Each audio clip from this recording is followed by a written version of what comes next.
Hey, this is Eva for Once Upon a Timeline. Welcome to Midnight Mandela. Hope you're all doing well today. I see there's actually quite a few people in, or a few people talking a lot, one or the other. We have Renee Cruz. Oh yeah, there's definitely a few people talking a lot. The Logical Danger, Shari D is back in town. Art Generica, Austin 108. Okay, I think Joe Blor's in. There's always more people when I'm late. Maybe that's the secret to having more people in. Okay, it's been actually pretty busy for Mandela's today, and it was Reddit. They're just like falling out of the sky on Reddit. I barely even looked, and I just looked at like two places, and boom. So yeah, very busy. The other thing is somebody on Reddit mentioned like they just said something vague about can you see the moon right now, and it was like a few hours ago. So I went out and looked and I couldn't see it, but I did notice that the sky is pitch black. It's like the old days. It's black. It's velvet black. And I know I've said before that it used to be like that, and I think a couple months ago I said it got darker, but it is actually blacker than this black as this chat area here. Not quite as black as that.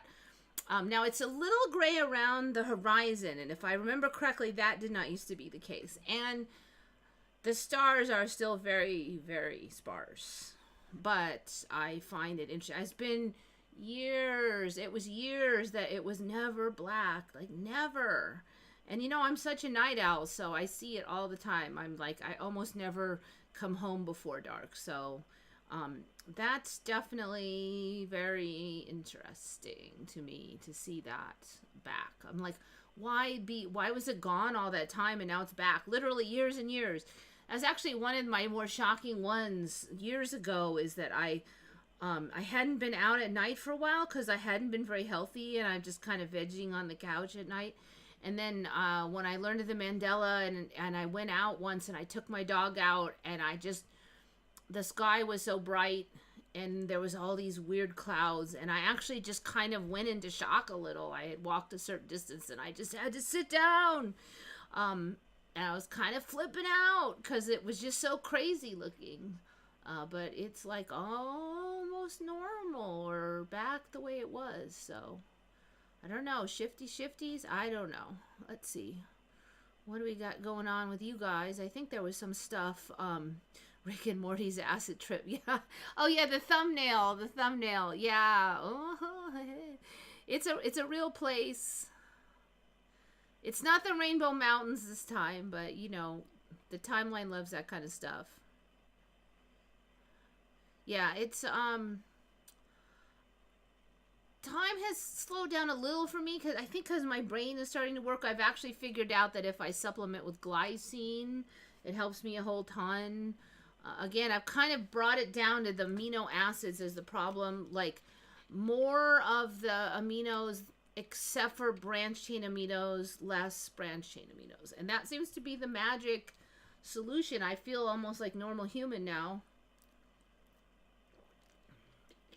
My brain is coming back online. It's firing quickly. I kind of wonder if this was better than it's ever been, you know, because I've never done this kind of diet. But it's so confusing because the whole body is different. So that probably wasn't my problem 15 years ago when I had a whole different Mandela style body. So I don't know, you know, I don't know. But I kind of feel like I'm coming out of something, you know.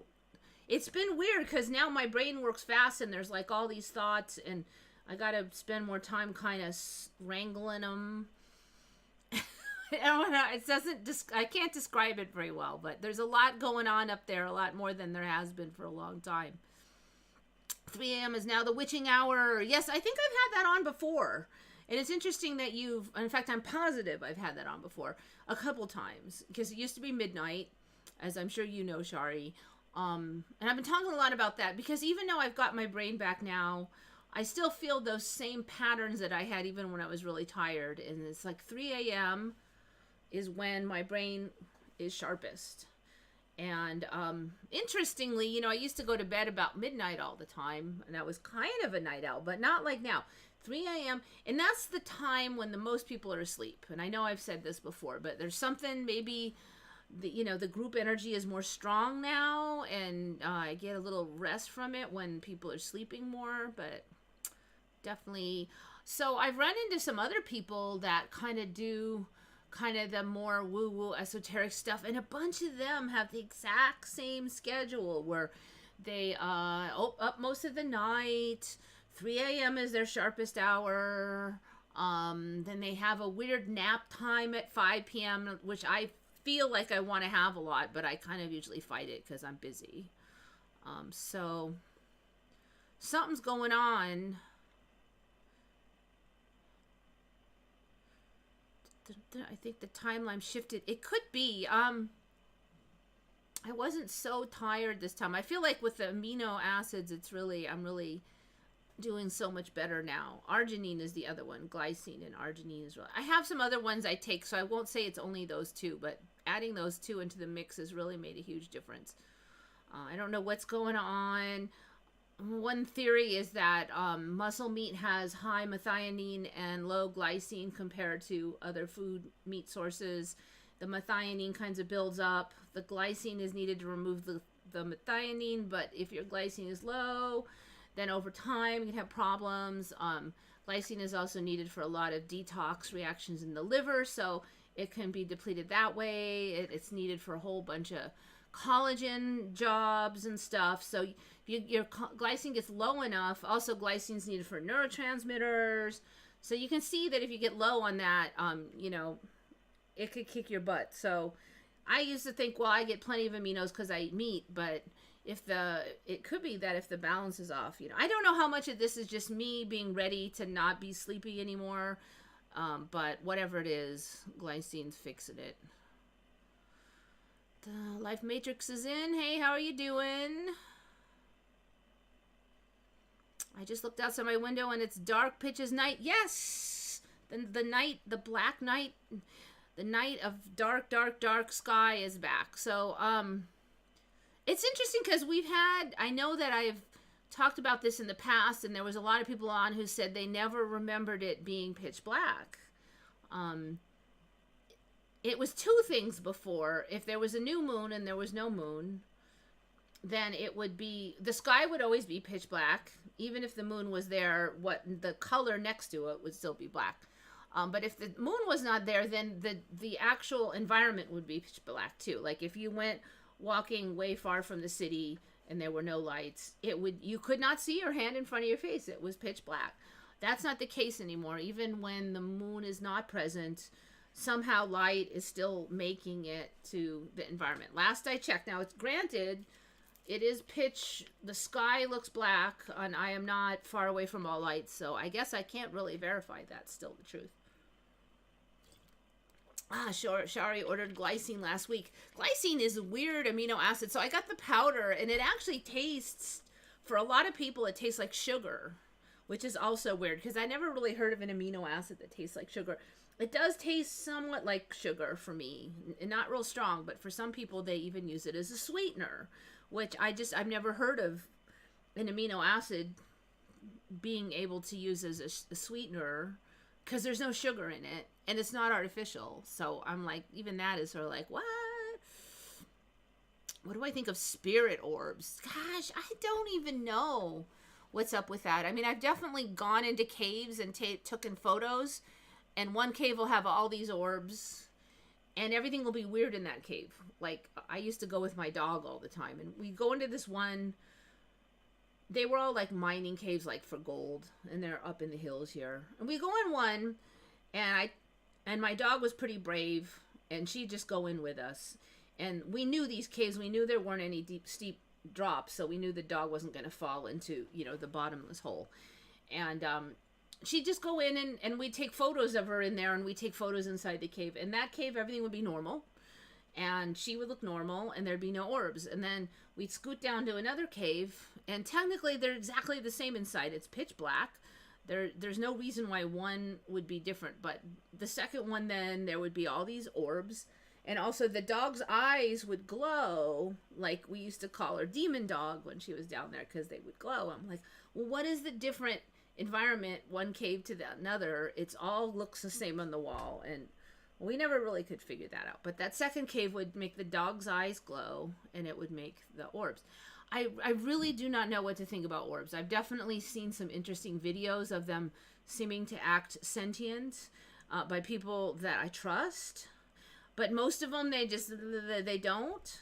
And so I'm just kind of still waiting. I feel like the timeline loves strangeness, and that will develop. But I don't feel like the storyline of what those are is very clear yet. So, in other words, I don't know. That's the too long didn't read version.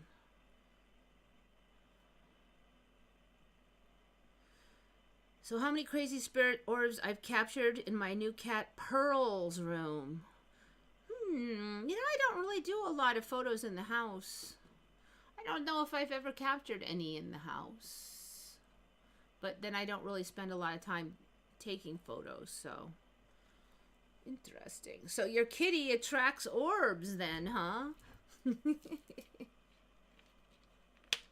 So what are they? There's a big question.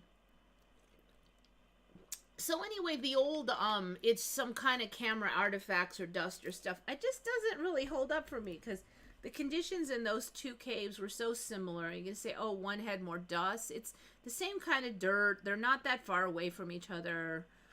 I don't know. Reality is weird. You did not have any cold or problems with your voice for at least 2 years. Generally speaking, yes. Sometimes if I talk a lot, my voice gets a little raspy. There's been a few days where that was a little raspy. But so 2019, I started to, I found some supplements that helped me, and I started getting better. So it was like high dose B1 and DMSO and those things. But I feel like I'm kind of drilling down to the base of the problem, because high dose B1 helps clear out branched chain amino acids, and DMSO helps control inflammation. But like, what's causing the inflammation, you know? So I think it might be more down to maybe this glycine, a methionine thing. It definitely feels like I'm actually treating the problem more than treating the symptoms. When you're treating the symptoms, you can't really, you know, you can get stuff that helps, so you feel better, but you're not healthy. And I'm starting to feel like I'm now reaching, you know, healthy. So that's really nice. So yeah, so there's been a couple years haven't got sick.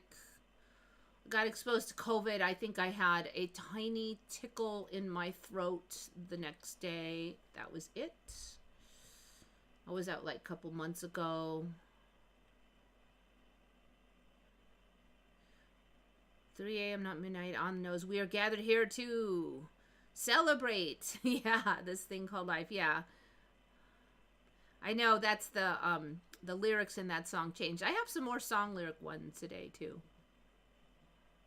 Ghosts and orbs are entities in different frequencies. Could be, or some kind.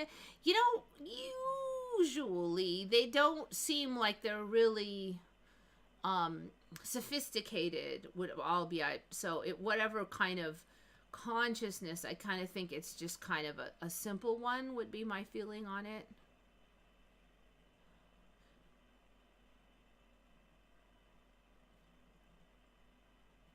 Yeah, I know what you mean, Shadow Bad. It's true. It's like, yeah, I'm just wildly guessing, and we could have 10 shifts, and it could be totally different. And so, you know, I probably shouldn't stick my neck too far out on a lot of this stuff.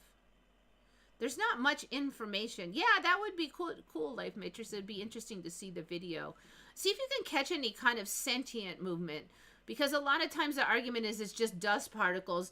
And if they're just floating around, and it could be kind of wind, then it's going to be hard to argue that. But if you see them kind of have directed movement, like one moves this way, this one, and you know, or they're all congloming on the cat or something, then it's going to be a lot harder for people to argue that.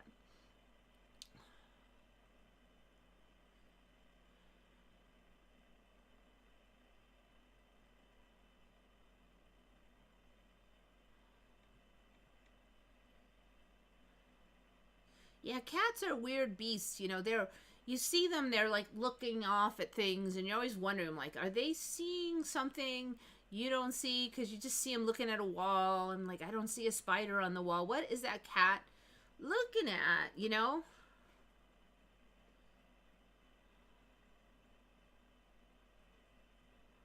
Russian Health Ministry officially announced the sea is not important anymore.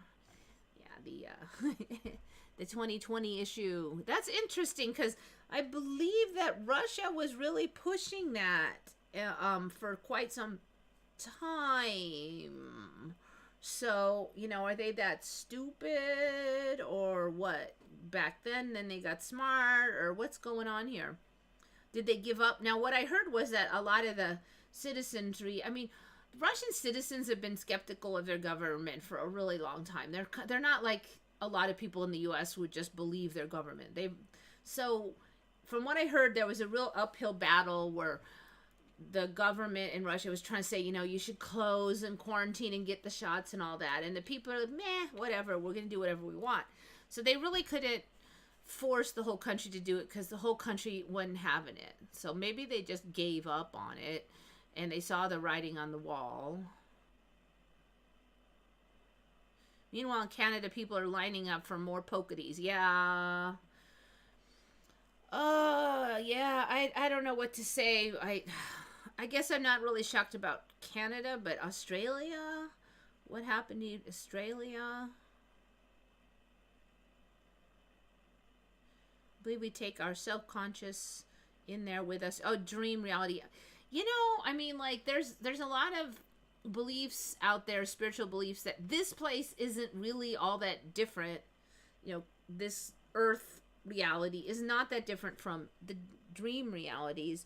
The only difference, the main difference they argue, is that it takes longer to manifest stuff. So you have to have really clear intent, and then it kind of takes a while to roll in versus.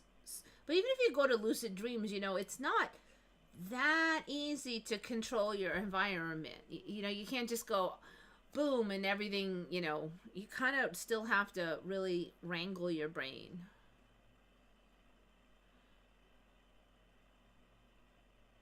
Oh, that's it. She plays with them and jumps at them. Huh, that would be some interesting video.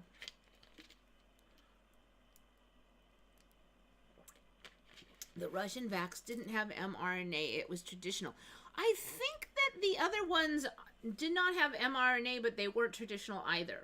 I think it was a misnomer for most of them. I'm not 100% on the vax, but a lot of the ones people were calling on the Russian vax, but a lot of the ones people were calling traditional, they were actually the DNA vaccines where the there was a, what was it, a bacterial vector that would carry the DNA into the nucleus of the cell, and then it would be sitting in the nucleus. So that seems like even worse than the RNA.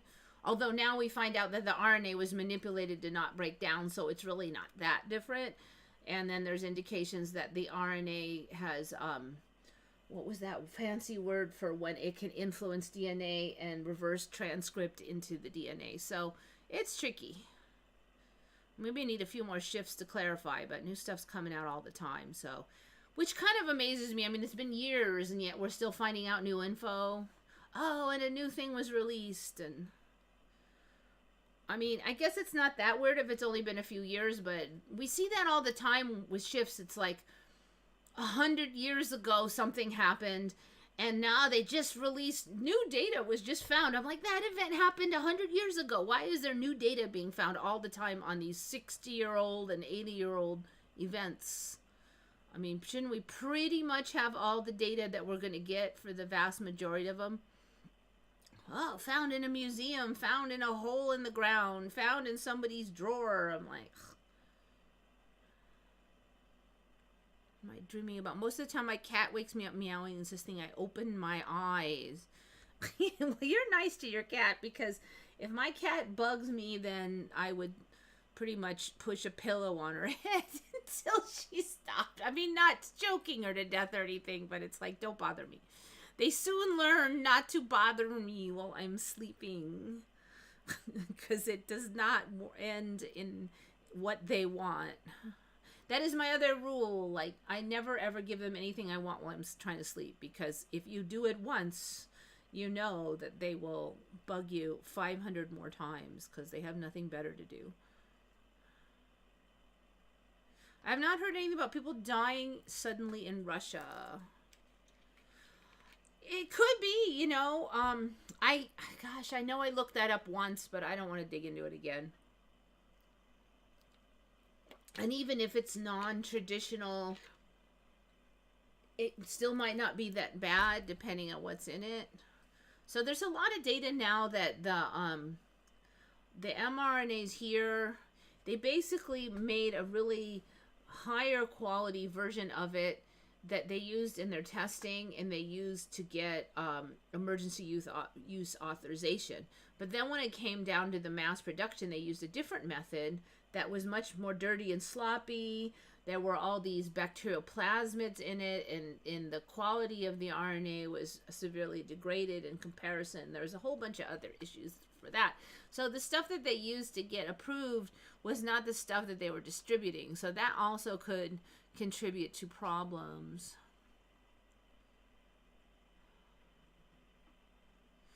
He does, okay, he jumps on you until you feed him. See, that's the thing. That first time they do it, don't feed them. Because you do it once, and now it's forever. Pussycats need attention, petting, food, and litter cleaning. Yeah, and they can wait until I wake up for all that. I mean, they got a pretty good deal. I basically wait on him hand and foot. Food, water, shelter, medical, grooming, everything. All they have to do is occasionally put up with me petting them. So, and don't scratch the furniture. That would be the other one. I think more than half the people in Putin want Putin out, yet they're ruled under fear. I don't know. I mean, like, Russians I actually talk to don't feel terrified of Putin any more than we would feel terrified of, say, Biden or any of the people in power. I mean, you don't want to piss off who's in power, but 99.9% of the people have nothing to do with that stuff and don't really need to worry too much. If you become, and that happens in this country too, if you become a real thorn in the side of the power echelons, then you might want to start worrying. But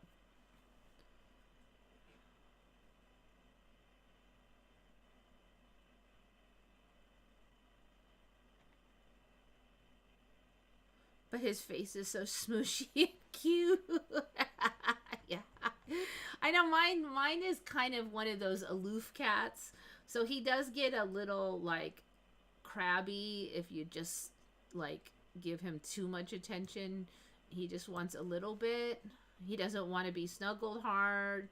He just wants a careful. He won't scratch you or anything, but he gives you that like disgusted, year full of germs look.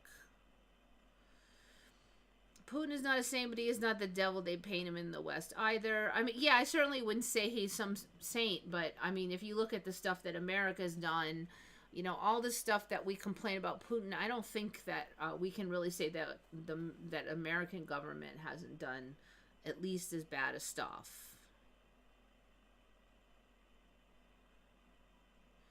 If you get people to listen and your message goes against the narratives, yeah, so like me, I can whine a lot and like 10 people heard it and nobody cares. But if I was like Russell Brand and I had like 10 million listeners and I was flapping the same thing that I'm saying now, I think that it's not really going to be surprising if they try to completely destroy my reputation and life. It's, yeah, that's the big one. It seems like you hit a certain threshold of influence and now they suddenly care, and I'm sure that it's going to be similar in Russia and in many locations. All right, so let me get this show on the road since I've already been talking for a half hour.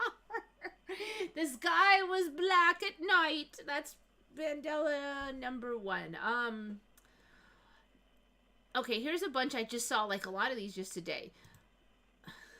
So what's up with this chick? You know, you think she's just cold or something. No, she's been dead for 500 years. Um, and what I've noticed, though, is that as time goes on, the preservation of these bodies has just gotten better and better. I mean, we used to just have bones, and then there was that guy Otzi or something? He was all blackened skin, and that was a big deal, but at least you could kind of see his facial structure. I mean, this chick is like next level. I mean, her skin, like, she doesn't even look dead. That just looks like skin, like real skin. I mean, like, it's skin color and everything. I was like, wait a minute, is there blood in there? I mean, is this even real? Look at her hair. I mean, like, hello. This 15-year-old girl lived in the Inca Empire and was sacrificed 500 years ago as an offering to the gods. And she looks like she just died. Well, she looks like she's not even dead, you know? I was like, come on, man. Is this even real? So that one was crazy. Just saw that one. Okay, so way back in the day, there was a time when only chameleons and octopuses could change color rapidly. Now everything and its uncle can change color. And fish, sandfish, changes color incredibly instantly. And apparently it's all pretty colors, like psychedelic, awesome possum colors. I don't know. I'm sure they're going to say, oh, it's to attract the females, because in the current timeline, like, any weird thing that any male fish ever does or male creature would be to attract the females. Like, could somebody explain to me why females would like ridiculous, strange looking colors and stuff? They can't quite explain that. But okay, this one I've seen a couple of these in the last week or so. Apparently orcas are attacking boats now. Orcas sink another boat in Europe after a nearly hour-long attack. And it's kind of sad because there's a bunch of people saying this is good. Oh, they sank a yacht, and it's just like it's a little ship. It's not like Bill Gates's giant yacht thing. And so I was kind of sad. It just, it's like, you know, come on, people. Let's go for ethics here. But 10 million upvotes because orcas sank someone's ship. For the fourth time in 2 years, a group of unusually brazen orcas in southwestern Europe have sunk a sailing boat after relentlessly attacking it for almost an hour on Halloween. A mid-sized sailing yacht owned by a Polish cruise company, Morskie Mile. So, no video that I know of, but I've never heard of that, and it is very different behavior than I've ever heard. Like, why would they even do it? So there's that, and then all these people going 520 upvotes for saying yay orcas. Like, it's not, you know, like, it's just some random ship. Why would they want orcas to sink? It's just so sad. Were humans always this mean deep inside? Maybe we were, and it's coming out. I don't know. Hopefully not all of us. Okay, here's another crazy one with the boomerangs. Once upon a time, you had to have the boomerang shape. Now, and it was really specific where it had to have a certain angle and a certain little thing. But now all kind of stuff acts as boomerangs. And man, you used to have to like wail on that thing, and you had to throw it just right. And you had to have a strong arm, and it would take a really long time to come back to you. That was when I was a kid. Like, you know, it wouldn't just go boom back, you know, it would be like slow, and all the way. And I always wondered when I was a kid, I'm like, how could you possibly really use this in like a hunting situation? Because it has to be thrown perfectly. Like, you have to throw it perfectly. It has to have all this distance. And then you're also trying to aim for some kind of creature. And then the thing wasn't that heavy. So I'm like, unless you're hitting like a small monkey or something, I don't see how it's gonna brain the thing. Like if you hit a horse with a boomerang, I think the horse would just get pissed and run. You know, he would have a bruise on his head. So there was always a thing where I didn't get it, but it's upgraded now because you can totally, like, look at this guy. He's just, these are all boomerangs now. You can just throw them, and it's totally crazy town.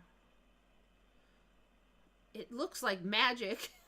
It does not look right. So this is how boomerangs can be all kind of shapes and it's crazy.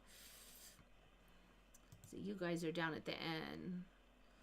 UFO colors. Yeah, I know. Tilefish. It's got tile colors. And Gainer's here. Had a day off. Shadow Band's here.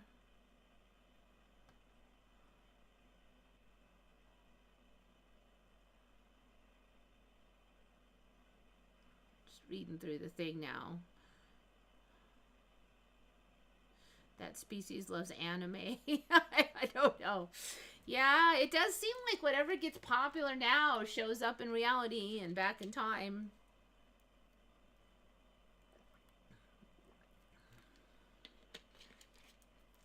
Physics have broken. So I don't think it's broken, but it's altered. There's definitely different physics here. Subtly shifting, I would say. In a very orderly and sneaky way. Or I've shifted. Somehow there's been some shifts, and that's why, you know, we have all these changes in the airplanes and then the fire tornadoes and all this kind of stuff. It all means that physics have had to change. New periodic table, a whole bunch of new periodic table stuff that has always been there since I've been alive. Animals looking like Pokemon. Yeah, like Red Panda. So a lot of the Pokemons for me originally were not like modeled after real animals. Just a few of them were. But now, I don't know if all of them are, but a lot more of them are. Like Red Panda, just as you said. Okay, let's see. So these are all ones I've saved very recently that I've scraped up on Reddit. So today's like Reddit day because I'm just finding so many are like smacking me in the head. I think I have 2 more. And this is before I even get to the actual Mandela effect channels. These are just random ones that I didn't even look for them hardly. This one subreddit I go to a lot. So this is a new one too, a new monkey, I believe.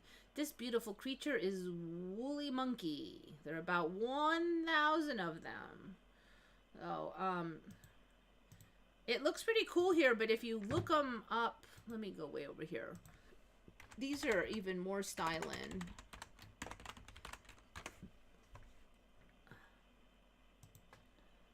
So I haven't seen a new monkey show up lately.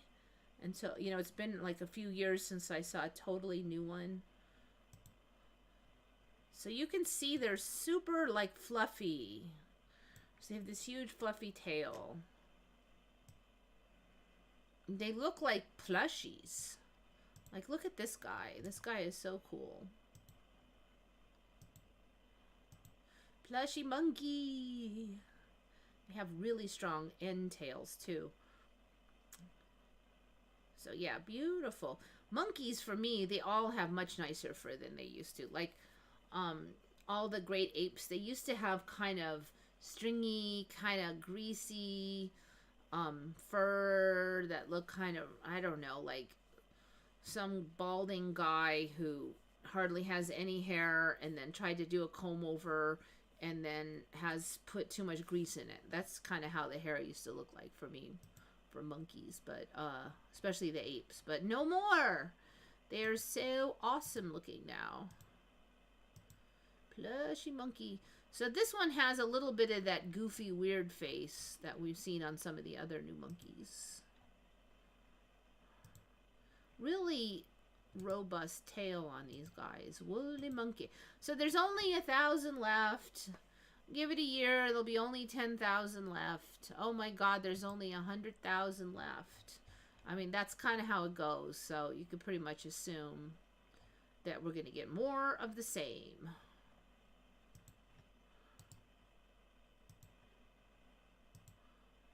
this guy's kind of red. There might be some color shifts because I noticed that each photo has different ones. That's a squirrel monkey. Stump tails. I don't think I've seen that guy. Stump tails. Is that some kind of monkey? Is it? Monkeys.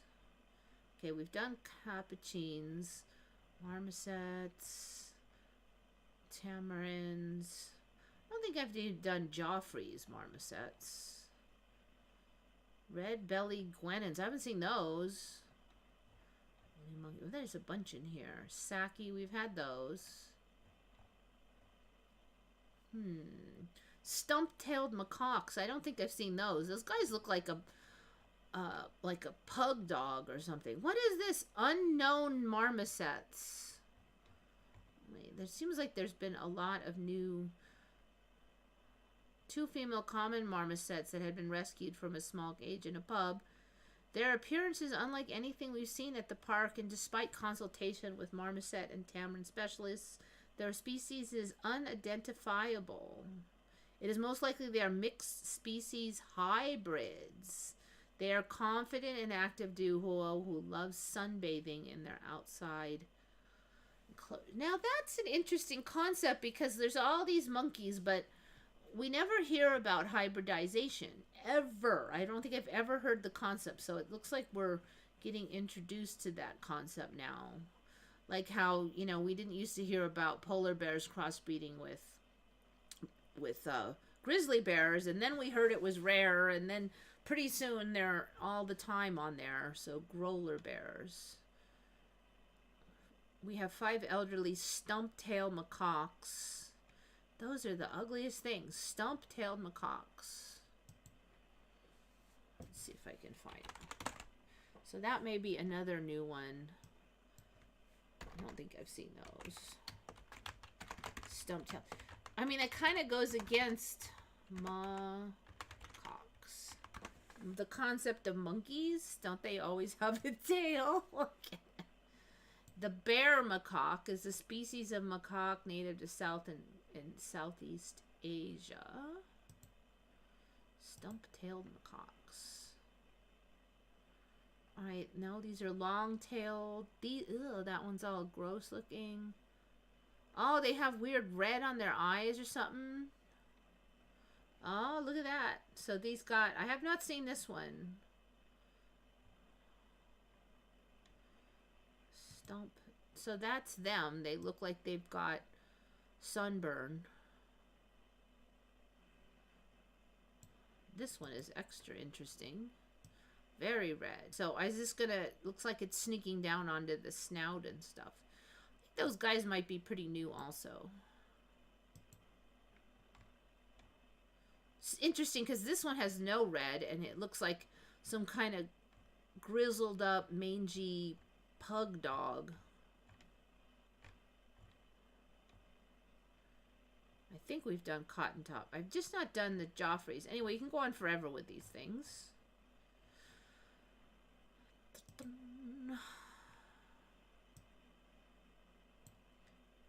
Anybody getting eaten alive by these effing mosquitoes? I don't know if you're in California, but yes, I am getting eaten alive by the mosquitoes we never had before until 2 years ago that come out in the day and love to bite ankles, and they are so fast. You cannot get them. These are like interdimensional mosquitoes because you get bit and bit and bit, but whenever you look, you never can see them. And then if you do see them for 1 second, you move your hand like 2 inches and then they disappear into the ethers. So, it used to be that if a mosquito bit you, and then you could just smack it because they were kind of slow, and once they were stuck in there, they wouldn't get out. But now they're like, it's crazy. So yes, I'm getting bit a lot. I actually put, they have these indoor little tiny, what do you call those? The electronic bug zappers. Then they just plug into like a little outlet, and they're only like $20 for 2. And I think that helps. I have one in here, and we have one in my bedroom, and then we have a big one in the living room. And we put those in to try to kill anything that gets in the house, because it seems like those little skeeters, they can come right in through the screen, you know, so you don't really get rid of them. And then obviously, you know, try not to have water outside and stuff. But it just never was that big of a problem. It just wasn't. They're here all the time. Day, night. What is this thing? Secret tunnel leading to the Great Pyramid. Oh, no way. Are you serious?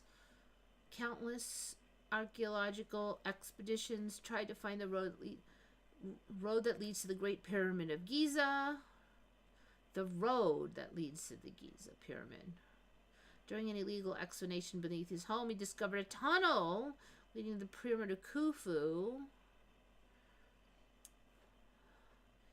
According to the news report, the discovery was made thanks to a resident. This was a little tricky because all we really see is a hole here. But we don't really know where it goes. So I think we're going to need a little verification of this down the line to really know. Especially because there's so much garbage online now. Does this hole really lead to the Pyramid of Giza? In Al Bawaba News. Huh. That'll be interesting to see if this pans out as canon in the timeline. Because really, if I found this and it led to the pyramid, I'd be like, I'm going to the pyramid, you know? Wait until, like, at night when there's no tourists, and then... Shouldn't we have more video of the pyramid?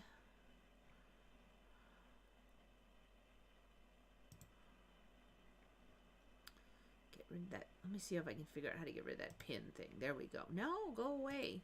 There we go. I thought they were monkeys as a child, but now I could be wrong. Monkey. Oh, Hey Hey with the Monkeys. Yes, it was Monkeys. Hey Hey with the Monkeys. The rock band was. Yeah, that one I've had on before.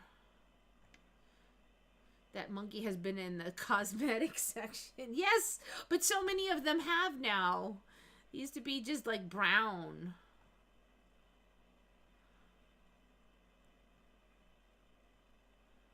Yeah, there's a lot of new birds too, definitely. I'm in Cali. I have more trouble this year with spiders than mosquitoes. Yeah, you know, they have those giant outdoor spiders, and they disappeared for a number of years, but now they're back with a vengeance and are really weird shapes to them and stuff. Good night from Pearl, the cat. Well, you got two logins. One's from Pearl. I want to see Pearl's her orbs though, a little kitty. I want to see the orbs. Okay, so this is that. I think we have one more on this, right? Oh, this one. More creatures. This is super. I think we might have had these on before, but I don't remember them being this tiny. So these are adult-sized cows. Again, speaking of pug dogs, they're like a fat pug dog or something. So these are, you can just have them as little pets.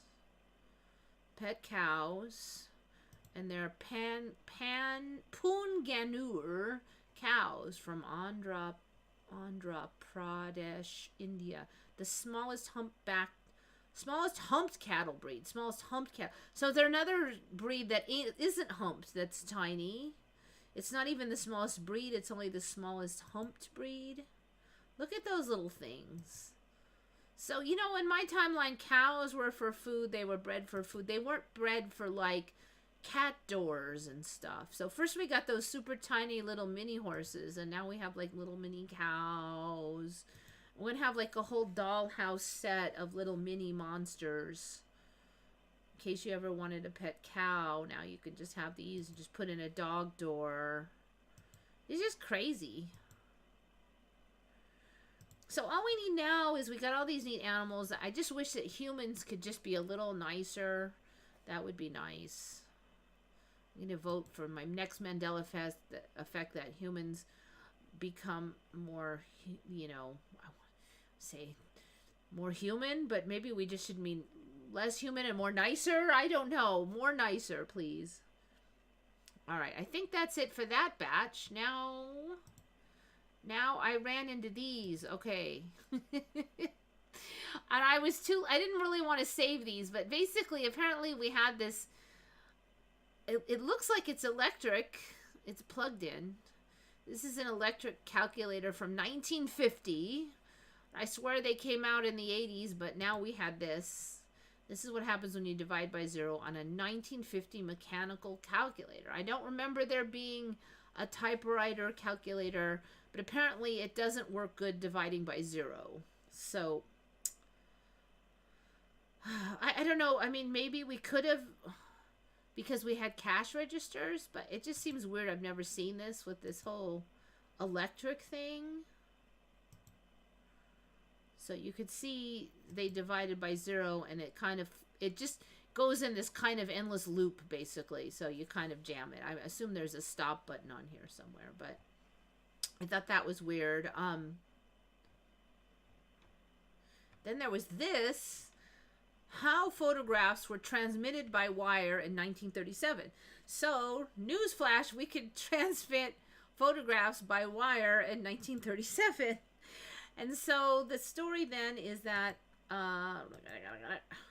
you would draw it, I don't know, some kind of special ink or something, and then it would roll through here, and then when this stuff went through, it would like complete the circuit, and then when it wasn't, the darkened stuff, it wasn't completing the circuit, and then at the other end it could encode the circuit completions versus the non-circuit completions, and then it would be able to tell. Okay, whatever. I don't know. Have you ever heard of that? Because I sure didn't. More backwards in time stuff. I think that was it for that one. Yeah, that was it for the backwards in time. So 2, we've seen stuff like that before, but again, more and more of that kind of thing. All right, here we go. What is the name of the famous Roy Orbison song concerning Interactive Lady? So I will sing it for you a bit. What is the name of the song? The name. Now, you might think this is a trick question. Let me just drink some water real quick. So the song goes, I'm sure you'll remember it the minute I start singing it. Do do do do do do do do do do do do do do. Pretty woman walking down the street, pretty woman, the kind I like to meet. It looks too good to. I forgot that. How's it? Na, na, na, na, true. Nobody looks as good as you. Do do do do do do do. Mercy. So that's how it goes. What is that last lyric? Something about can't be true. You look too good or something. Anyways, but what's the name of the song? And it sounds like a trick question. And about 2 out of 3 people got it, wrong / Mandela style on this person. So this person is user space Shice on Recon. So good find. I mean, it's kind of like, well, what would it be called? Well, you might be a little surprised.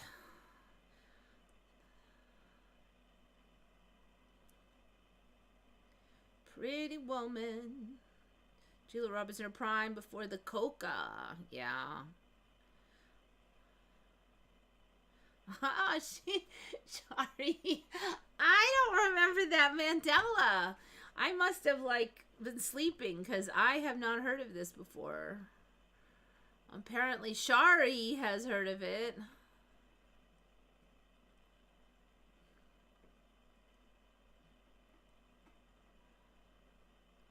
Okay, so interesting. Oh, esoteric, Eric, do you remember it always like that?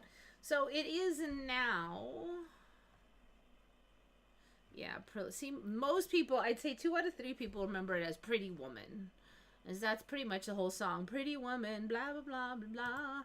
All right, but it is now Oh Pretty Woman. Oh Pretty Woman. Now I remember it being the same as the movie Pretty Woman. The movie's Pretty Woman. Oh Pretty Woman, and it's not really said very much. Oh Pretty Woman, like the O part. I think it's just the last statement, right? Oh Pretty Woman, and that's the only part. But yeah, so it's. I don't. You know, if I was naming a song, I don't even know if I'd do that, so it's kind of weird. Stick the O in there, but yes, so it is now Oh Pretty Woman as the official name. So there's that one. Okay, I did that one.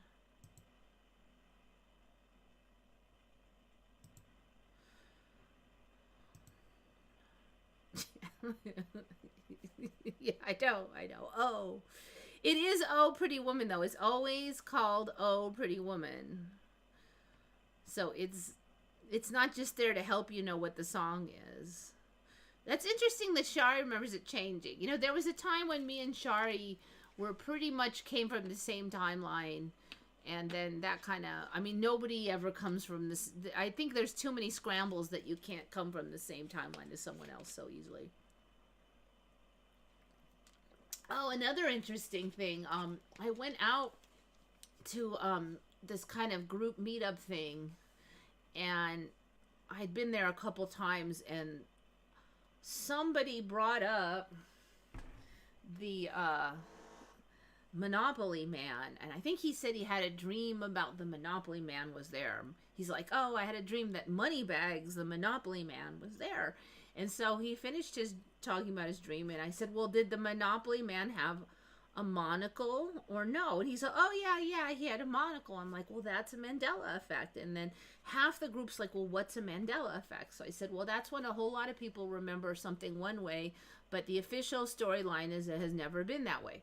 And then I said, for instance, the Moneybags, most people remember him as having a monocle. And I go, do you remember him as a monocle? And everybody's like, yeah. And I'm like, well, he's never had a monocle. And they're like, they look kind of shocked. They really did, you know. And then they're like, well, what's some other ones? And I was like, you know, and suddenly I go, well, you know, some are big and some are little. Like, you know, so I said, like, Berenstain Bears and a couple small ones like Fruit Loops. But then I said, but some of them are big. Like some people remember at the North Pole, there's a place called Arctica. And then the girl next to me, she's all, well, Arctica. Yeah, I remember Arctica. It's Arctica and Antarctica. And that's when I know that she remembers, because everybody from the timeline that had Arctica, we always just call Arctica and Antarctica. They were like bookend. So every last person always goes, yeah, Arctica and Antarctica. So she remembered it. And so she's really open-minded. So she kind of was like, man, I must be really switching timelines. So she wasn't freaked out, but it was interesting because me and her were having this little conversation, and then the rest of the group, they did not want to talk about it anymore. They are just like, move on to the next conversation. It's too strange. So anyway, I didn't want to push it. In the latest Moneybags video, his eye color is not that blue. No idea if he changed it again. Didn't I have it on about couple 3-4 months ago that I thought he had turned kind of like greenish. It wasn't as like it for a while. It was just bright, like kind of a gray blue. It was very striking, and then I saw that it kind of had toned back a little. It's a little bit more like mine, but not quite as dark. A little bit bluer. So I don't know. I'll have to go and check. Let's see. Moneybags.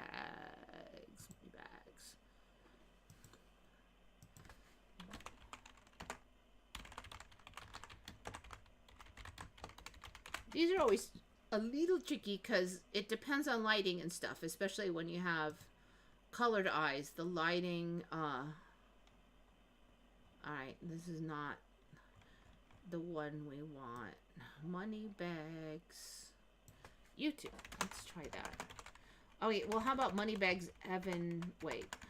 Moneybags 73 is the current version. Evan. Nope, that is definitely not. Let's try Moneybags 73.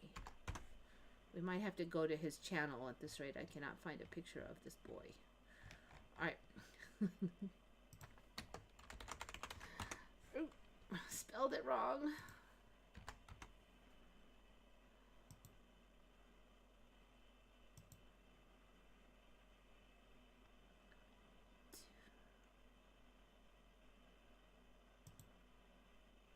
Alright, so we need outdoor lighting is good. Sharing my memory. Yeah, it's greenish now, isn't it? Yeah, it was much bluer. It's kind of greenish. They're still quite light. But that's a different shade for sure. He does definitely still have striking colored eyes, but they're not... It looks like there's a lot more flecks in them, especially this one. That's interesting. But yeah, I agree. That's interesting because this one really looks different than that one. I don't know if that's going to hold in all videos or it's some kind of lighting thing. But it looks like there's tons of like dark flecks in here and like almost none. In that one, it's really quite a difference. Now, I don't remember there being a marked difference between his two eyes before either. I don't remember anybody ever mentioning it. Let's see if we can find another video with maybe different lighting. Okay, so there he is in the car again. Welcome back to the chat. We need you to open your eyes really wide.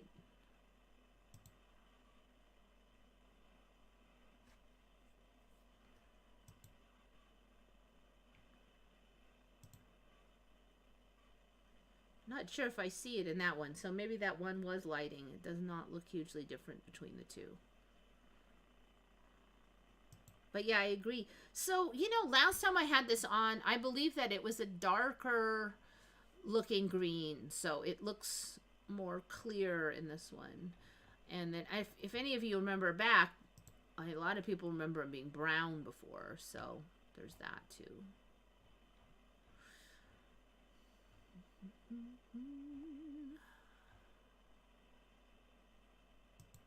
Here he is outdoors. I don't know if we're gonna, the lighting is not angled right to see eyes. Nope, you can't see diddly in there. All right, I'm gonna give up on that, but you get the picture.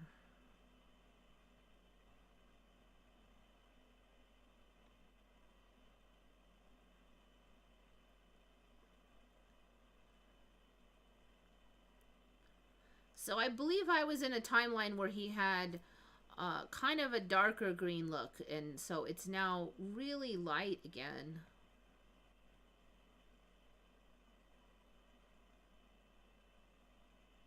Yeah, so for some of us, Arctica was a continent with high cliffs of ice. And the storyline was that, oh, due to global warming, if all that ice melts, it will raise the sea levels by 1,000 feet or more and flood all the coastlines. And so we can't let it melt. Da, da, da, da. Well, now there is no land. And all this ice up there just floats in the water. So if it melts, it's not going to raise the sea level because it's already in the sea. So yeah, she remembered that story too about the sea level rise. So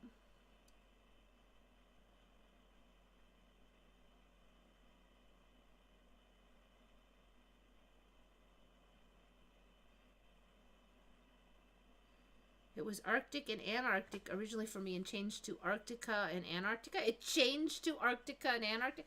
Well, Arctica is gone now, so it's the Arctic and Antarctica is the current reality. For me, it's been that way since about at least 2016, but probably earlier, and I hadn't noticed. Okay, so what else we got here? All right, somebody came up with this one.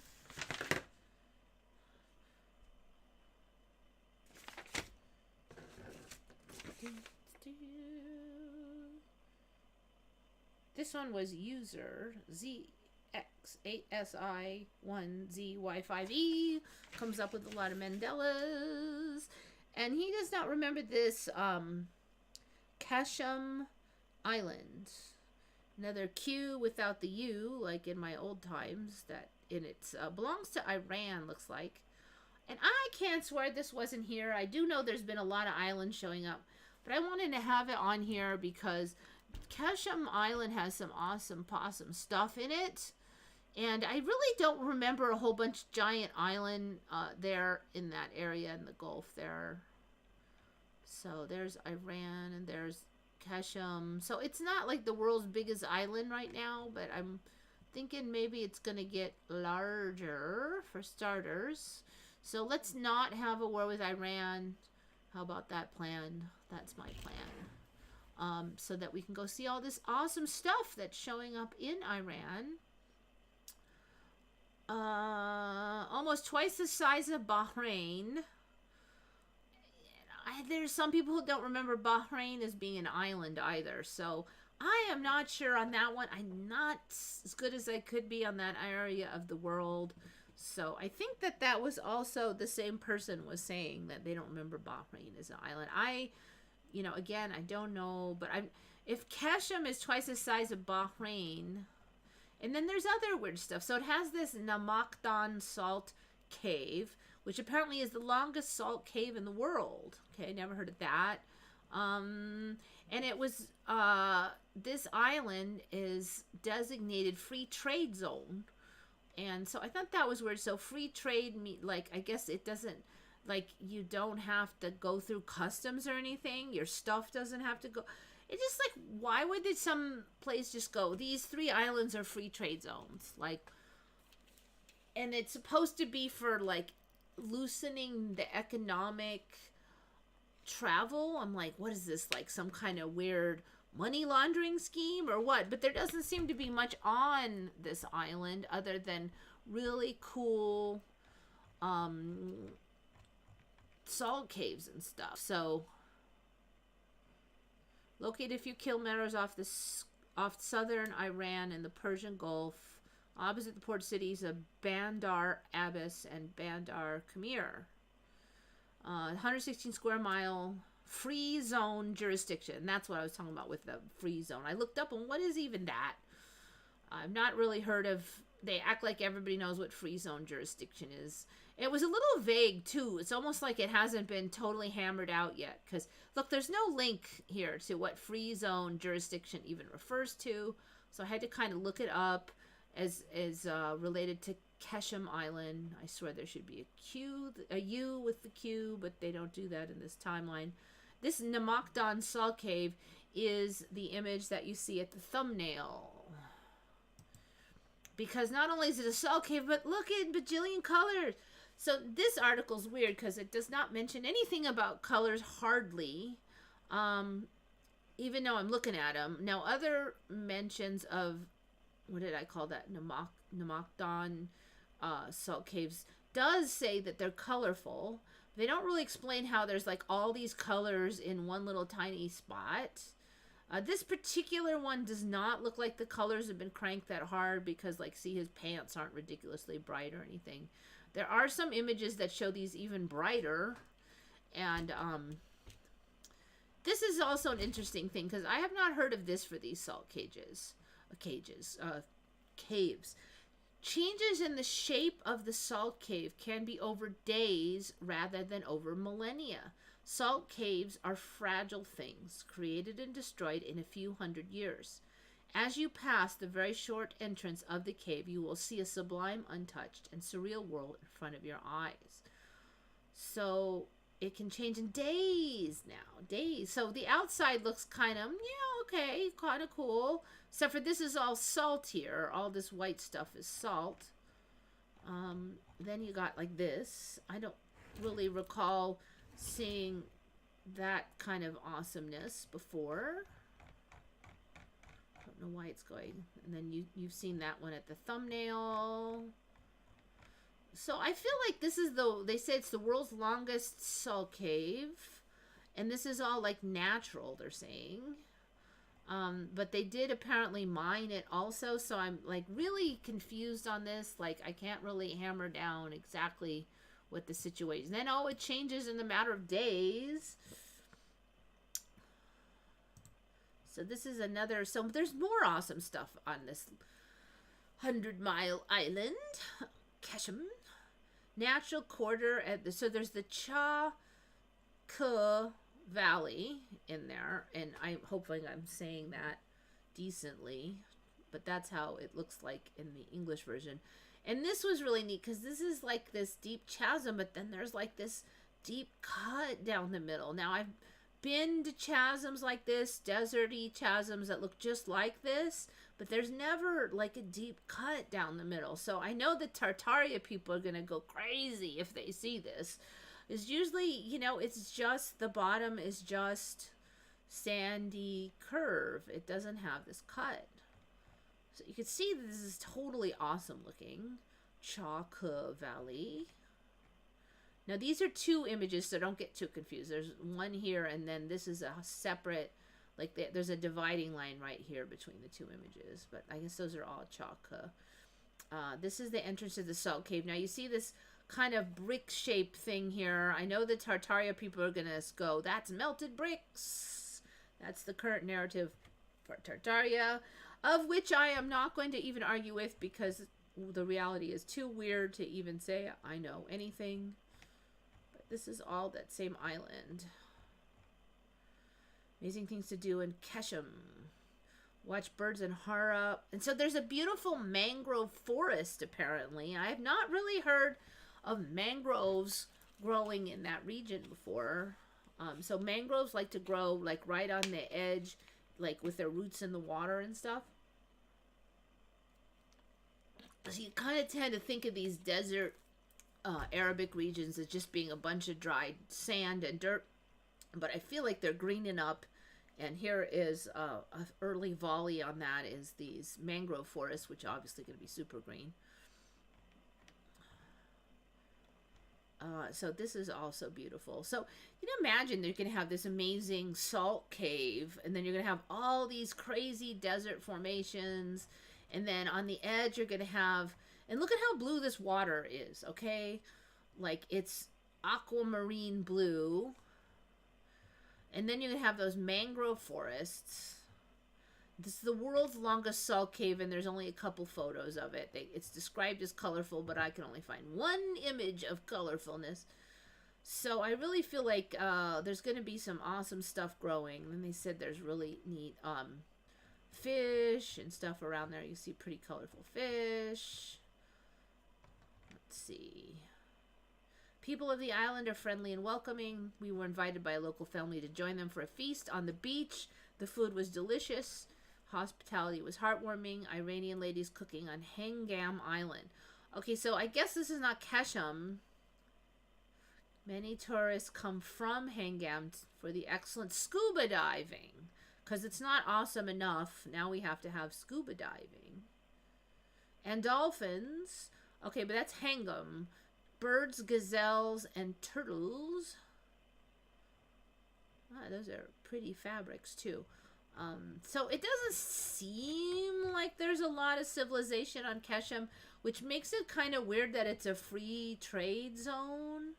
I feel like we really haven't seen, like, see, there's that weird cut mark that's totally straight. That's why I'm like, I really want to see more of this cut mark because it really looks machined almost.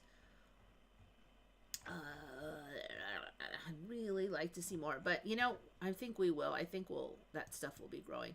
So cool stuff in Iran. Let's not go to war with Iran. It'll be way more fun to not go to war with Iran.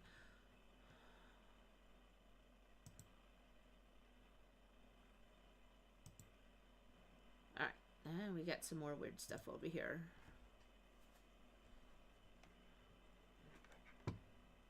I remember Chick and her obsession with Denmark dominating this Orion Earth. I didn't watch a lot of her stuff, but I have not heard that one. Denmark, huh? You know, Denmark used to be so tiny for me. It's gotten quite a bit bigger.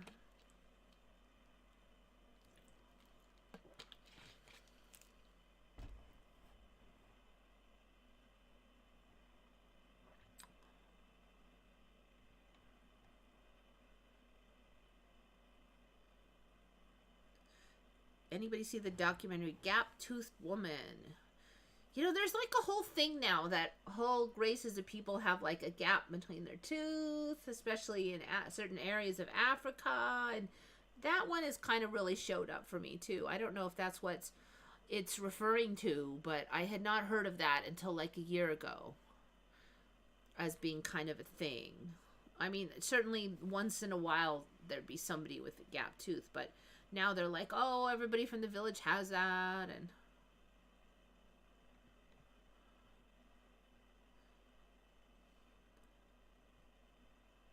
there are stuff like the blue Persian salt that I just heard about 3 years ago too. Yep. So the salt thing seems to be the latest volley on making stuff really colorful. And I've been kind of tracking that, and I had not heard of this one, so that was interesting. So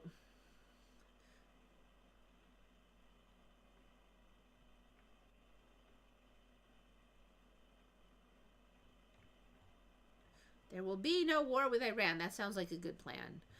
You know, I don't know. America's been saber rattling. Oh, the Iranians are supposedly funding Hamas and Iranian-backed separatists and blah, blah, blah. I'm like, no. No. You gotta quit the wars. It's absolutely not accomplishing anything other than funneling money to the military-industrial complex. We need to get out of the war business.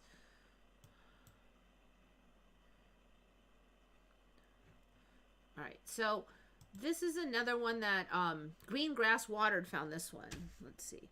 Qeshm Island, I said that was that user ZX8SI1ZY5E. Green Grass Watered has this one. It looks like there's been, I've had this on before, the nasal passage is opening up, but it looks like it's even wider now. And Green Grass kind of noticed a couple of these. Let's see. So there's this one. So last I checked, there was these weird kind of swoopy shapes up in here, but now it looks like it's just open, like you're like an airhead now. There's like this huge cavern in here. It's like it'd be nearly impossible to have a clogged nose now. I mean, you'd have to work on it. And I do remember when I was like about in the 20s, I'd get clogged nose a lot. I haven't gotten a clogged nose in like 5 years. I don't know if it's even, it'd be a lot of clogging. I just remember it being a narrow passage, so it could clog, you know, maybe back here now it could still clog, but I remember it clogging like right in here, and it certainly would have a hard time doing that now. Okay, here's the nasal area in there, I guess. Human nasal cavity. I mean, it's hugely open in there. So this one kind of shows how it used to look with these, but now they're basically saying that this is not the open area. Like, those are just shapes inside the open area. And that seems to be what the difference is. That there used to be kind of some passages in, like, here and here. But now they're just saying it's just wide open in there. And then this shapes are, like, on the walls, I guess. So you can see this one. It just... and I don't remember it going way up in here. So it added a little horn of openness up on the top. It's like, what is the... I mean, I guess it's nice that you don't have to have a clogged nose anymore. And all of these sinuses are all, like, connecting. Look at the frontal sinus is huge. Crazy town. You can see the way they're drawing this is different. Because now it's clear that this is all open now. So basically everything between the roof of the mouth all the way up into where the brain starts pretty much is open. And again here, you see how it's drawn a little different than last time I looked.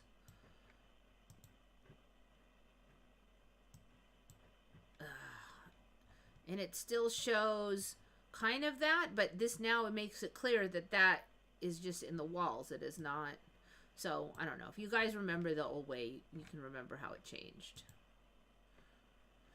Crazy town. So, one thing that was noticed then, Green Grass Watered on Recon noticed this, is that apparently how they do the swabs for the COVID has changed. She remembers it going more back up here where they kind of stick it, you know, up like this more, but now it's a lot more like that. So it used to be like you'd poke a hole in your brain if they poke too hard. So originally when this came out, a lot of people were like, I don't even remember being able to stick it back that far. I mean, because your nasal passage would not go back that far, so it was already weird. But then it was like way up by your brain. But now it's back here, kind of by your ear, is where most of the images show you poking it. It's at least the side images. So they'd be coming down like this instead of up like this.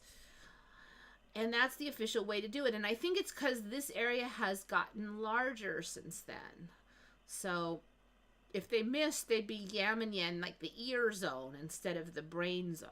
Still not good, but now you come down here and listen to all the different comments. Some people only remember them pushing the swab in like half an inch, which is hardly any. They just go, noop, noop. And I'm like, well, I never saw that. Since COVID started, they would stick it way back in there. But there's several people on here who only remember a tiny, you know, it wouldn't be nearly as creepy if they just kind of went, wah, wah, there it is, you know. But no, they were going a little way back into your brain. I was like, I have not had it done, and I ain't getting it done. But you could see, I mean, like, it's creepy. Can you just imagine? It goes back and back and back. So here's another image here. Open image, a new tab. Well, it's not much bigger, but see, it's you know, it's not up. It's down by the ear now. So I think that might be because there's been continual changes on the nasal cavity. Okay, got that one. That one. Let's put this back over here. 123. I'm coming along. Follow that nose. It looks like gills. I know. It was even more like gills before, actually. And that was not the thing for me way back. It was just like a little passage. It didn't look like gills.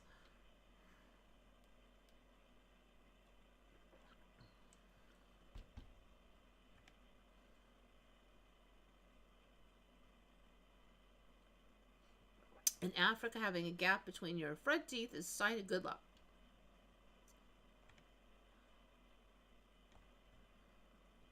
Now, I heard of that like a couple months ago. There was a show on it, but I had never heard of it before that, the Africa gap tooth thing.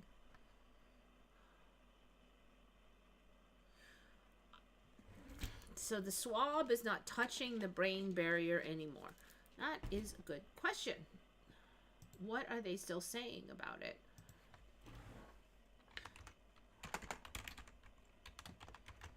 I think I had this up and I deleted it, but let me look at a couple of images because it's interesting because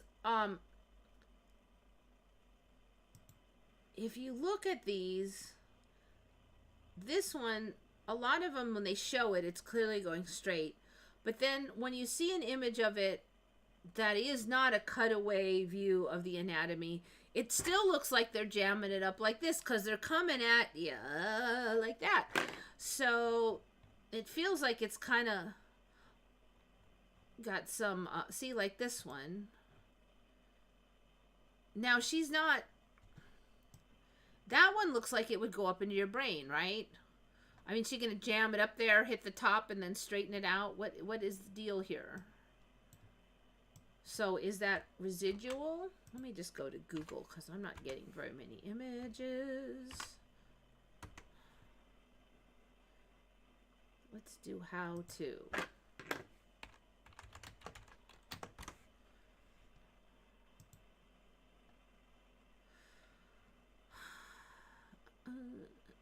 So that one, it all shows it going to the ear now. And it's interesting because it looks like they're tipping the head. I remember them going like this. I don't remember them going like that.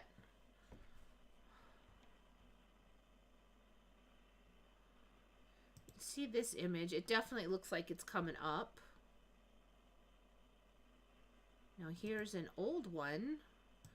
But if they did that pattern, they'd slam up in here, and that would be like the old way. But I think now they're coming and they're hitting back there.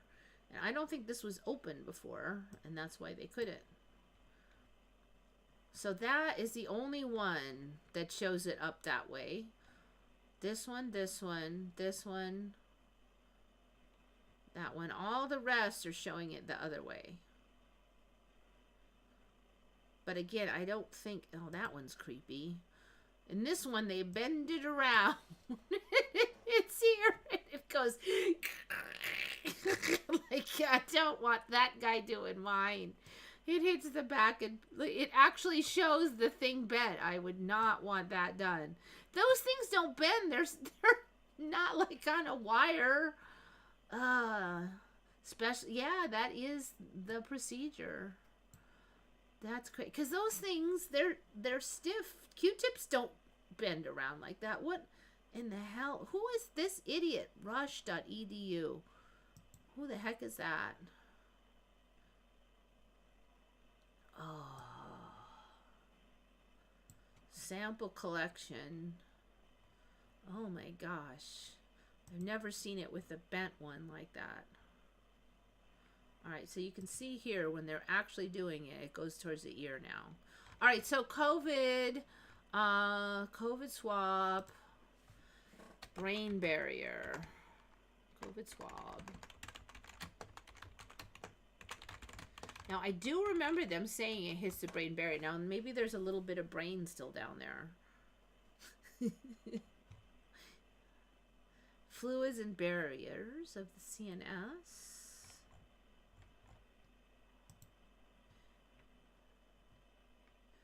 Meningitis due to cerebrospinal leak after nasal swab.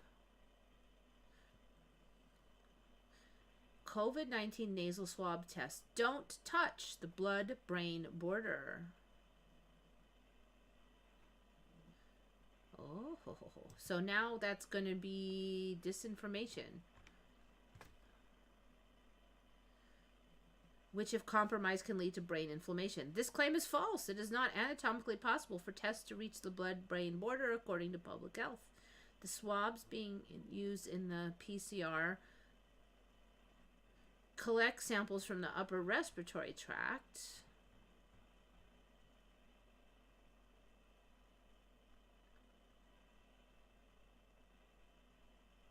The blood-brain barrier is exactly where the swab test has to be placed. Coincidence?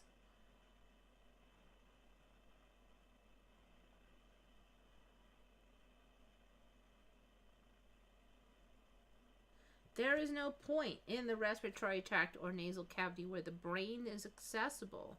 It would not be possible to touch the brain with a swab without drilling through the cribriform plate. The cribriform plate forms the roof of the nasal cavity. What the hell? The cribriform plate. Has anyone even heard of cribriform plate?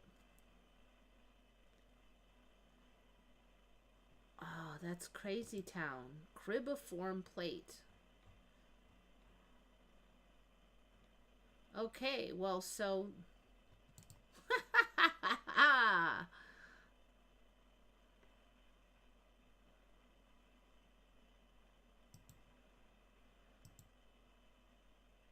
Alright, so... It goes up. I think there's, like, smacking it back here, though. But I guess if they angled it up, it would hit that. What is all this fringy stuff? Olfactory fibers. Factory fibers. Are those all on the walls, or are they wiggling around in there? Because I wouldn't want to jam up a spongy thing and mess up my olfactory fibers. Okay, so there's a plate up here, so you cannot puncture to the brain now. Well, that's good. But I guess you could, what, puncture... The heck is olfactory fibers? Because those look huge.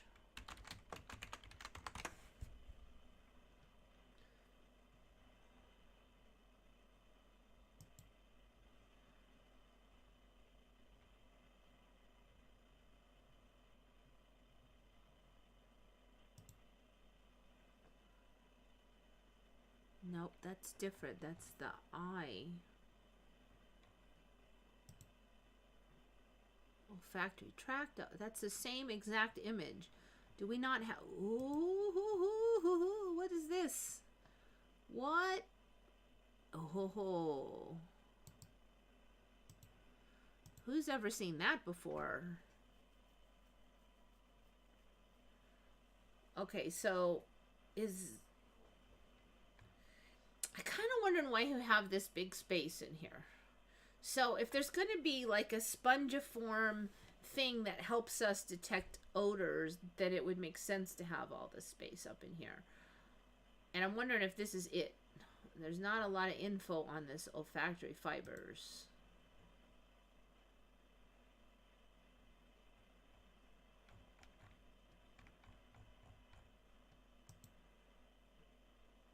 I mean, you type it in and there's nothing there.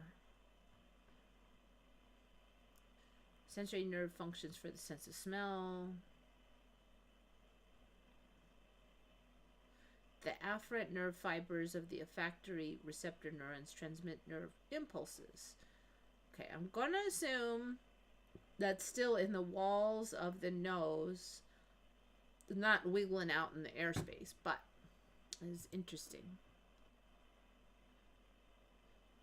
So there's no way to get to the... Yeah, there's no way because there's that cribiform thingy there.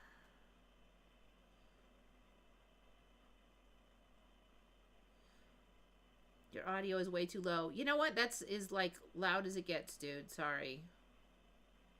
Maybe just turn up your audio, because we've gone into this before, and apparently the Blue Yeti mic does not play nice with current episodes of Windows. So that's basically the problem. Let me just see how my OBS is. 1, 2, 3, 4. Yeah, well, it looks okay. You can't see it, but I'm looking at it.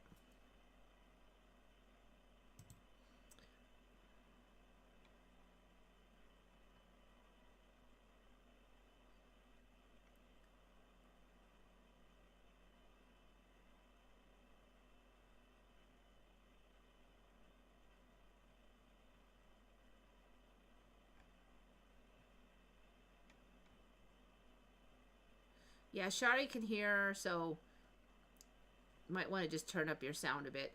There's not really much I can do. I've already cranked the mic as much as I could with Windows. It's at max. Oh, I might actually be able to get a little more out of it. There might be a few more percent there. Actually, it should have held that from last time. The salt mine is cursed. A lot of people who took rocks from that mine were told not to and did it anyway, and they mailed the rocks back apologizing. Oh my gosh, that's the exact story that they use for the volcanic rock in Hawaii. So a lot of people said they made up that story so people would quit stealing stuff. So that's that salt mine that was on the Qeshm Island next to Iran. There's the world's longest salt mine there.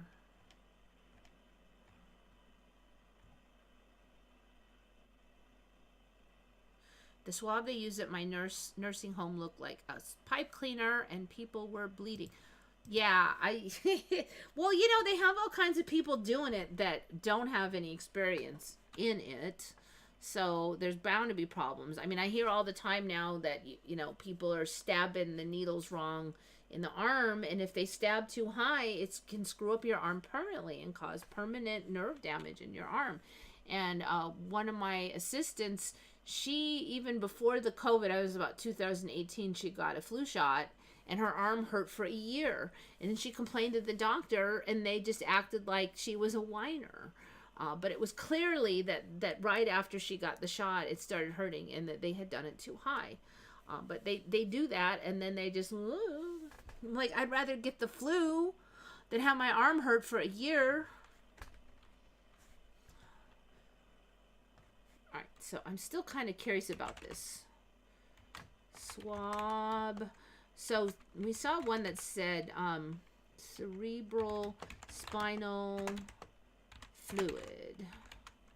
So can it hit, is there any maybe cerebral spinal fluid from the spine, maybe back there by the ear region? Cerebral spinal fluid leak after nasal swab testing. So it won't hit your brain, but maybe it'll hit your... That was kind of the thing. They were saying, okay, isn't it interesting that the swab hits right next to your brain? And then they were saying that area might allow germs through. So if the swabs were contaminated, but now that's not the case if there's like bone there.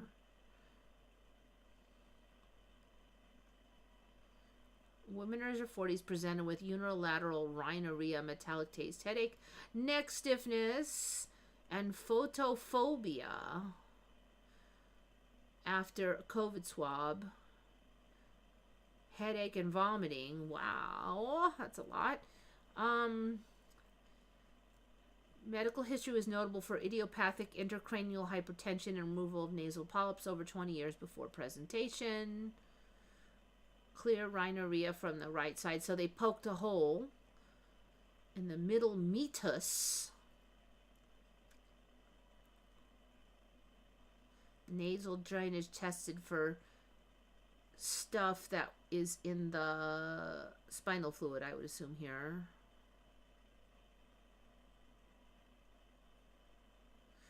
Admitted for endoscopic surgical repair. An encephalocele was identified in the right anterior ethmoid cavity. Figure 2. Figure 2. That's figure 1. Ugh. Figure 2 is not helpful. Okay. Interesting. Okay, so this is really high. The nose is down here. They must have poked it very up instead of very back. Somebody was doing old world stabby 2 years ago world. It's not even old world. Up instead of back. Poked something and got cerebrospinal fluid. That still sucks. It's not your brain, but you don't want a cerebrospinal fluid leak, especially with all the stuff they just said it caused.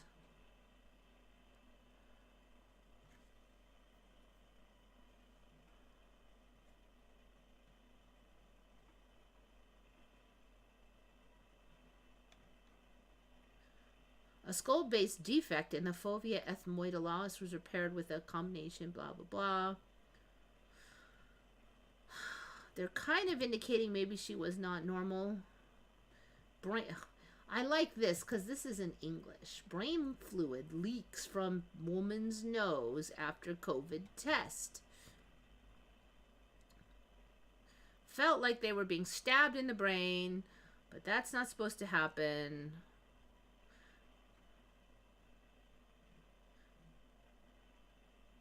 Right at the point where the swab meets the back of the nose. The place most likely to have enough virus deposit to sample. There is bone. That just wasn't the thing. They're even saying there's bone there now. Except for this one time when the woman in question had a condition no one knew about. Oh, so this case now, she's now got this weird issue. It's a rare disorder that normally occurs in infants, not 40-something-year woman.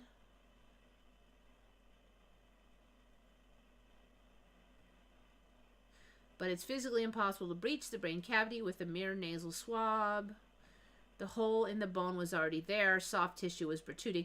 Okay, so they're saying she had a hole in the bone, and then they just poked the hole. Yeah, I think that's a Mandela, because I definitely remember reading about the danger of that. And now all over it's saying, oh, that's impossible because there's bone there. The cribiform plate. I'm going to write that on there. Nasal cribiform plate.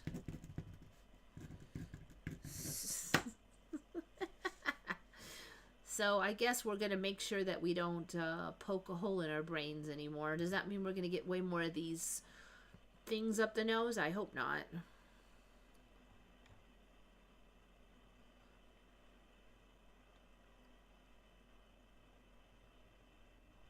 Have I ever seen a ghost? I have seen some weird things. And some of them, well, that one was probably a ghost.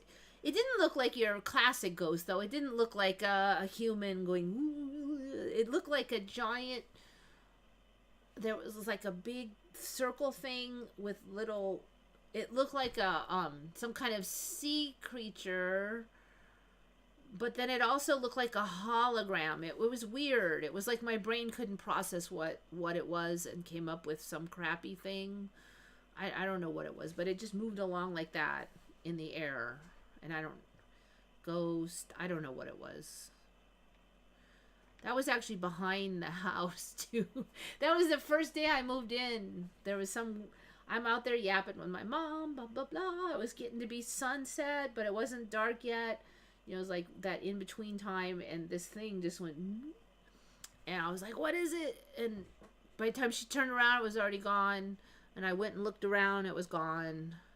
And that was my first day, so I guess I kind of figured maybe it's some really, really weird reflection or something. I spent some time trying to figure out what could have made it. There was a fence back there, so I don't think anything could have reflected from that side, and I never saw it again. I think it was something ghosty. There was some weird stuff around that corner of that house, too, in the future. But, so, yeah, maybe it was a ghost.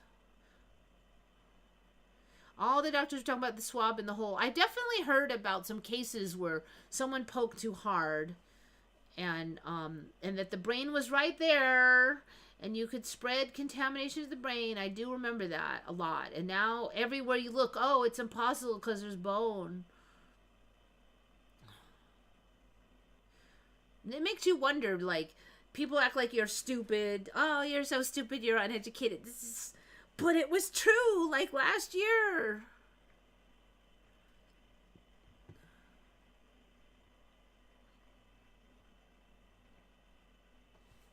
Yeah, I do think there's something like that. I'm starting to really think reality is not as stiff and solid, you know, and you can't, as we think it is, because you can't really see the Mandela and then think it's all set and stable and constant anyway, so whoops. All right, so where are we? Did I make much progress? I did that one on the cavity. Oh, this one was from user on Redcon, the THESYXAN, the Saishan, something like that. Good find. This person, this is for the USA people. When do you remember the time change happening? We just had the time change. In fact, if you guys are confused, I apologize, because we did just have the time change last weekend. So I'm probably off by 1 hour, but everybody has time change different now, and it's so confusing. But when do you remember it hitting? Like at such and such a clock, the time jumps. Like, when do you remember that occurring in the United States? Because this person remembers different thing than what we got now.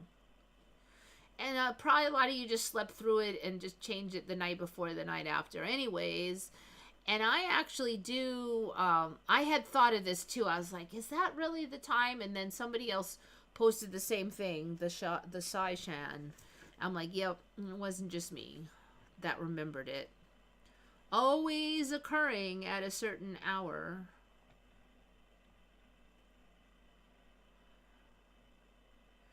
Yeah, but they always had a certain hour they would do it. And in the current reality, the hour that they make the change is said, if you look it up, to be when the least amount of trains ran.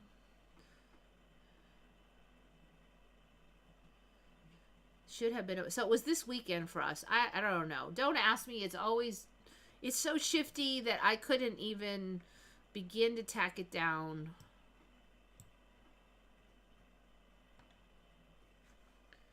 You remember it happening at 6 p.m. I don't know. We've always had it at the middle of the night. That's one thing I can say. I don't remember any 6 p.m. ones.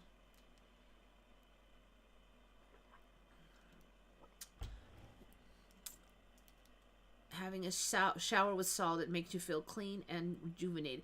Definitely has a wonderful fresh smell to it when there's a bunch of salt. But you know, I never heard that train story before. And I guess when they had the least train. So we have it Saturday night to Sunday in the middle of the night. But what time?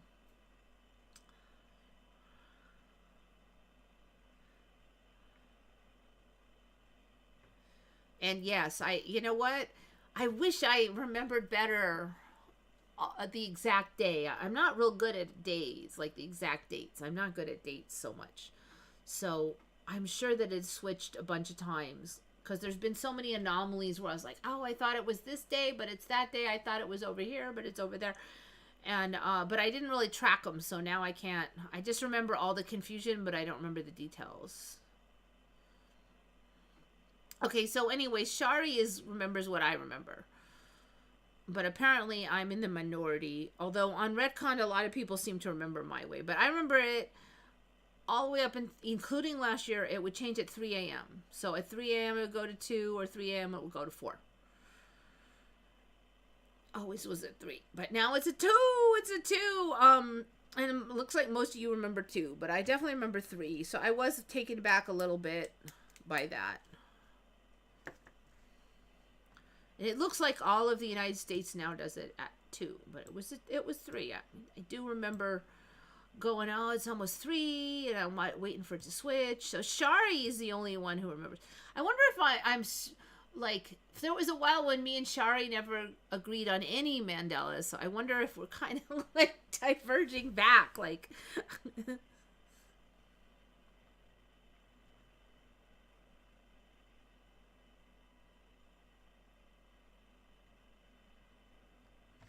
All right, so we got that one, and we did that one. Okay, I think that's like it. See, I'm like jamming through them this time. Jamming through them. So if you guys have any, now is the time, because actually I yap so fast I'm a little bit pooped out. I'm a little tired. My birthday is November 6th, and it always changes the last weekend of October before my birthday. Never in November. Interesting. That does help if you've got like a marker. Like right after my birthday it happens.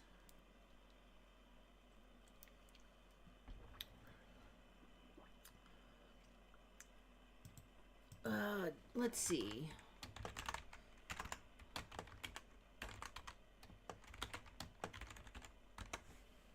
I'm putting the S in there even though it's gone. Daylight savings time. Let me just see if it even says they changed it or anything. During warmer months. The typical, let's see, what is the USA one? Procedure. I need the USA. My gosh, there's a lot of stuff on here. By country. In the Americas.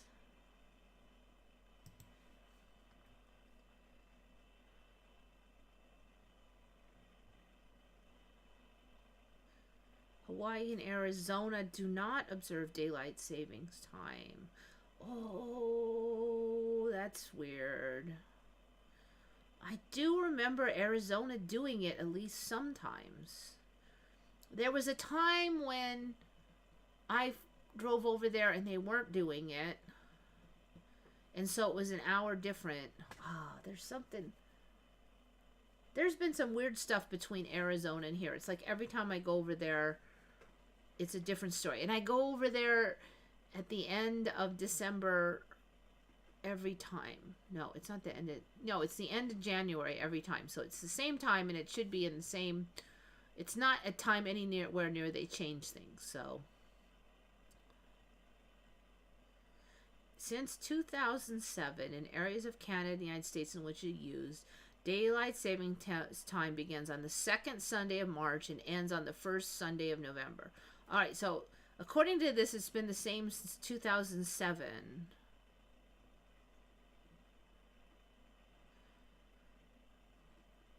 On March 15th, the United States Senate passed Sunshine Protection Act.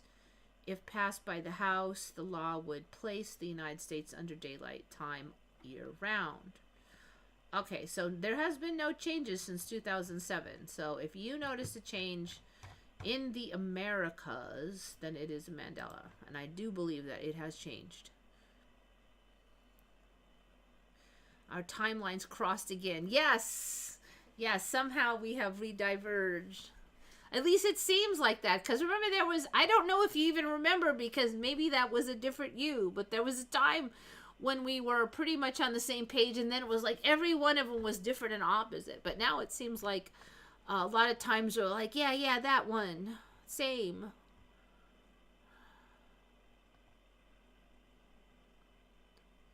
Almost every week or two we shift, or at least I do, sometimes twice.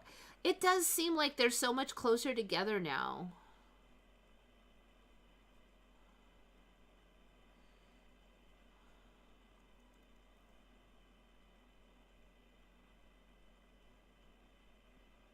Buildings still changing. I definitely still see changes. There's been a lot.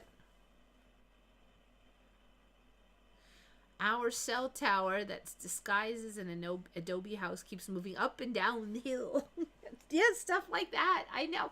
It's like, that's one of the things that trips me out is it's not orderly. It's like, I don't know, maybe I'll be over here. No, I'm over there. I'm going over there. I've seen buildings do that. There's one up on the hill that it showed up and it was like, you know, couldn't quite decide where it wanted to be. Okay, well, and I got about 7 minutes left, so I think I'm going to run out of here a little early. See, I'm like, my brain is firing faster, so I can jam through these. Extra Mandelas, still finish 7 minutes early, even with extra yapping. So that's what happens when I take my glycine and other aminos. All right. Well, thank you, everybody. You know the drill. Think good thoughts, everybody. Thank you for coming. This is Eva signing off for Once Upon a Timeline.